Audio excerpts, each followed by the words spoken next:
sa Toink! Toink! Welcome back, mga kapatid! Nagbabalik pa rin tayo sa Toink. Sino ang tama? At ngayon po ay kasama natin maglalaro si Iwa at si Regine. At ngayon ay i-recap natin ang kanilang score sa round 1. Si Regine ay nakakuha ng 0 points at si Iwa naman ay 0 points din. Pero makakahabol pa sila sa ating second round. Ang sino ang may Toink? Paano nga ba palaruin? Let's watch this. Sa second round na tinatawag nating Sino ang May Toink? Ang tatlong takal ay tatanungin muli ng pare-parehong tanong. At para manalo sa round na ito, ang mga contestants ay pipili ng takal na sa palagay nila ay makakasagot ng mali. Ang contestant na makakapili ng tamang takal ay mananalo ng 300 points bawat tanong. May dalawang katanungan sa round na ito. Okay, kung kanina sa first round ay pinili nyo kung sino sa takas ang tingin nyo ay may tamang sagot, eh ngayon naman, pipiliin nyo kung sino sa tingin nyo ang magkakamali ng sagot. Okay? Clear? Okay. Ready na? Ready? Okay. Jean? Kung ang sharp ay matalas, ano naman ang sharpener? 5 seconds. Go! 5, 4, Sino Three. ang mali? 2, 1. Dito, pinili ni Regine ay si Tom. Bakit si Tom naman ang pinili ninyo? Kasi kanina yung All Souls Day niya, peste. Parang mala-mala, magkakamali siya ulit. Iwa, ikaw, si Lina, ha? Sure ka na? Oo, nadama ko na si ate. Nahulaan ko na. Iyan. Nagkakamali siya. O, sige. Trophies. Sige, alamin natin. Nahin natin si Tom. Mas matalas yun. Mas matalas, syempre. Pero dahil dyan, Congrats, Regine! may points. I know! 300 points sa Team Regine. Okay. Finally, nasa scoreboard na. Alamin natin ngayon ang sagot ni Lynn. Sharpener! Yung pantasa! Pantasa, tama! Nakatama si Lynn, so mali kayo. 0 points pa din. Sige, may 300 points na si Team Regine. Team Iwa, 0 pa, pero may chance pa kayong humabol dahil meron pa tayong isang question for round 2. Jean? Ano sa Tagalog ang milkfish? Alam mo? Yan. Ayan. So, ang pinili ni Regine at ni Chino ay si Lynn. Bakit si Lynn ang pinili nyo? Hindi ba mukhang madalas siyang mamalengke naman at alam niyo kung ano yung milkfish? Mukhang hindi eh. Mukhang hindi. Iwa, bakit naman si Lynn din ang pinili ninyo? Wala lang, masabi lang na pinili ko siya ulit. Okay, alamin natin kung ano ba ang sagot ni Lynn. Siguro, bangus! Bangus ba yun? Bangus daw, bangus. Sabi ko sa inyo, madalas sa Bibigyan kita palengke. ng award, ate. Dahil dyan. Okay, ipakita natin si Harvey kung anong sagot ni Harvey. Bangus. Bangus din. Tama din siya. Sa pare, Tom, ano ba? Si Tom naman. Gatas sa isda. Gatas isda.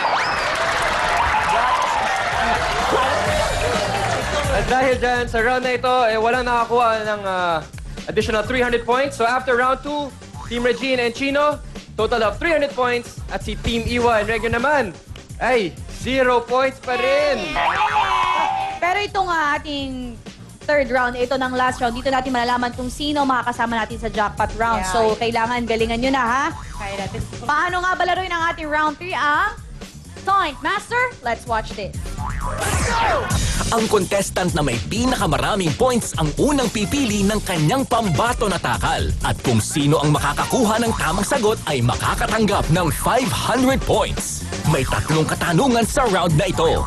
Ang contestant na may pinakamataas na points sa dulo ng round na ito ay tatanghaling Toink Master. At sila ang mananalo ng pot money na 30,000 pesos. At magpapatuloy sa jackpot round.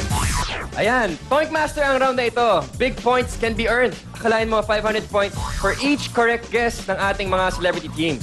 Yes, at dahil leading si Team Regine with 300 points, sila ang unang mamimili ng kanilang manok, kina Harvey, Lynn, at Tom. Yes, so it's your honor to choose ang inyong takal. Okay lang. Lin? Sige. Okay. Si Lynn. Okay, Yes. si Lynn. Pindutin nyo na please. Okay. Si Lynn ang napili. Team Iwa, sino naman kay Harvey at Tom ang inyong mapipili? Wala lang si Harvey. Alamin natin ang question. First question, Jean.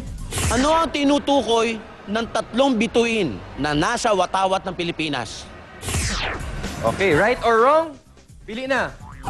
Tingin nyo ba Five. ang manok nyo ay makakatama 4, 3, Oy! 2, and 1. Yan. So, Okay. Sila Regina at Chino, tingin nila ay magkakamali Yes. si Lynn. Bakit kaya? Kasi kanina pa siya tumatama. Baka ngayon magkamali naman. Ay. Sige.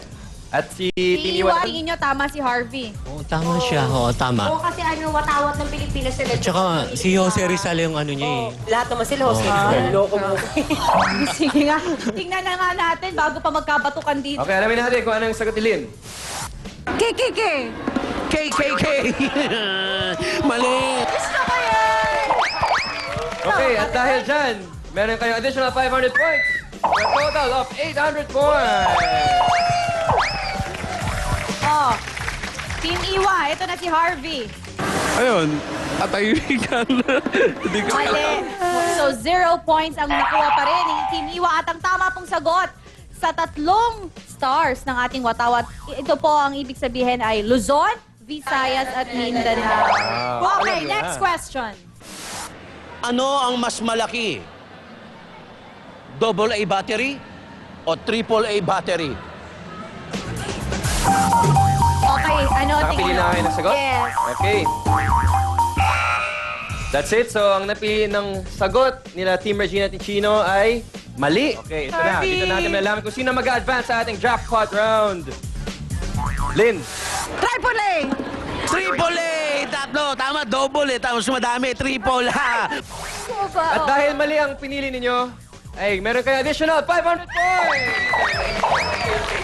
For a total of 1,300 points. Pero ituloy pa rin natin. Alamin pa rin natin kung anong sagot ni Harvey. AA. Double A, tama. Talagang perfect score. Meron pa tayong third question. Jean, ano ba ang ating question number 3? Ano ang English ng beke? Okay, Ayan. parehong mali. Parehong nakapili na at parehong mali ang pinili ni Team Iwa at ni Team Regine. So, alamin na natin kung ano ba ang sagot ni Lynn. Ah, dito yun! Pigsa! Ay, ano ba yun? Ang cute natin! Ano ang Dito nga, at English least tama pigsa? siya.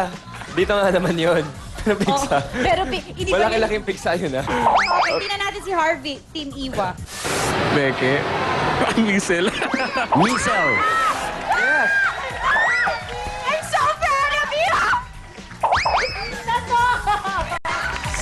At dahil mali nga ang sagot ni Harvey, meron kayong 500 points! Yes. Pero dahil sila Regine at Chino ay nakakuha rin ng tamang sagot, ay meron silang total of 1,800 points. At sila ang lalaban sa ating jackpot round. Pero gusto lang natin sabihin ang tamang sagot ng ating katanungan na ano nga ba ang Tagalog? Ano nga ba ang English ng English. Beke? Ito po ay mumps. So Regine, Chino, congratulations sa inyo dahil ngayon pa lang, nanalo na kayo ng 30,000. At malalaman natin kung mauwi ba nila Regina at Chino ang additional 30,000 pesos sa ating jackpot round sa pagbabalik ng Point! Sino ang tama? Dito sa Point! Point! Point!